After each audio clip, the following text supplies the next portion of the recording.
अस्सलामु अलैकुम वरहमतुल्लाहि वबरकातुहू। आज एक मरतबा फिर मोहम्मद फ़ारूक उर्फ़ बाबू तनोली आपके सामने हाज़िर है।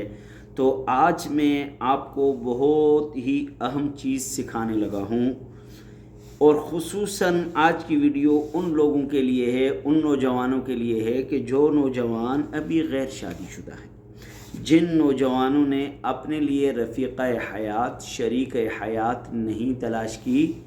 तो होता क्या है कि जब हम अपने लिए कोई रफ़ीक़ हयात तलाश करते हैं, कोई शरीक हयात तलाश करते हैं, तो हम उनमें कौन कौन सी चीज़ों को देखते हैं और किस चीज़ को देखकर शरीक हयात मुंतखब करनी चाहिए। तो सबसे पहले हम देखते हैं कि यार ये कितनी मालदार है। सबसे पहले क्या देखते हैं, यार ये तो देखें कि ये कितनी मालदार है। यही देखते हैं ना कि ये कितनी मालदार है, आया कार, कोठी, बंगला, हाँ, स्टेट्स क्या है इसका। तो दूसरी चीज़ हम देखते हैं, यार किस ख़ानदान से इसका ताल्लुक़ है। दूसरी चीज़ क्या देखते हैं कि किस ख़ानदान से इसका ताल्लुक़ है, ताकि कल लोगों के आगे फ़ख्र करूं कि यार मेरा रिश्ता तो फ़लाँ जगह हुआ है, मैं तो बड़े ख़ानदान का दामाद हूँ, बड़े लोगों के साथ उठता बैठता हूँ, बड़े घर में मेरा रिश्ता हुआ है, बड़े ख़ानदान में रिश्ता हुआ है। तो पहली चीज़ क्या होती है, माल को देखा जाता है। और दूसरी चीज़ वाली हसबिहा, ख़ानदान, हसब व नसब को देखा जाता है।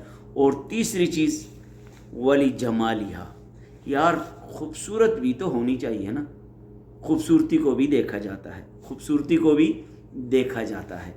और एंड पे जाके देखते हैं, यार ज़रा ये तो देखें कि कुछ दीनदार भी है कि नहीं। एंड पे क्या देखते हैं, कुछ दीनदार भी है कि नहीं।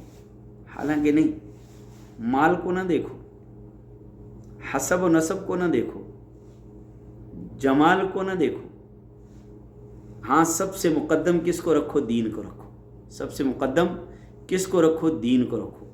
कि हाँ मेरी शरीक हयात कितनी दीनदार है, मेरी शरीक हयात आया नमाजी है, मेरी रफ़ीक़ हयात आया कुरान पढ़ने वाली है, मेरी रफ़ीक़ हयात सोम व सलात की पाबंद है, मेरी रफ़ीक़ हयात पर्दे की पाबंद है, मेरी रफ़ीक़ हयात कुरान को समझने वाली है, मेरी रफ़ीक़ हयात दीन पर अमल करने वाली है।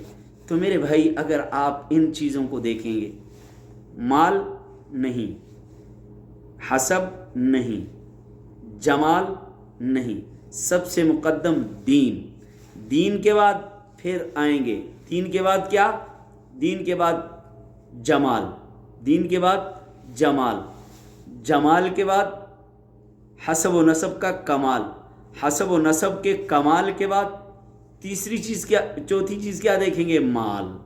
हसब व नसब के कमाल के बाद चौथी चीज़ क्या देखेंगे, माल। तो ये आज की हदीस खुसूसन नौजवानों के लिए है। नौजवानों, सबसे पहले उसकी सीरत, करैक्टर को देखना कि दीनदार कितनी है। अगर दीनदार होगी तो आपके ताबेदार होगी, अगर दीनदार होगी तो आपकी वफ़ादार होगी, अगर दीनदार होगी तो आपकी हुब्बदार होगी, हाँ आपकी हुब्बदार होगी। अगर दीनदार नहीं होगी, ताबेदार नहीं, अगर दीनदार नहीं, वफ़ादार नहीं, अगर दीनदार नहीं, आपकी हुब्बदार नहीं। तो आज की ये हदीस मैंने आपको सुनाई, इसको दूसरों तक पहुँचाए, ख़ुद भी इस पर अमल करें, दूसरों को भी अमल करने की तलक़ीन करें। ये मेरी वीडियोस हैं, इनको लाइक, शेयर और सब्सक्राइब कीजिए, दूसरों तक पहुंचा दीजिए।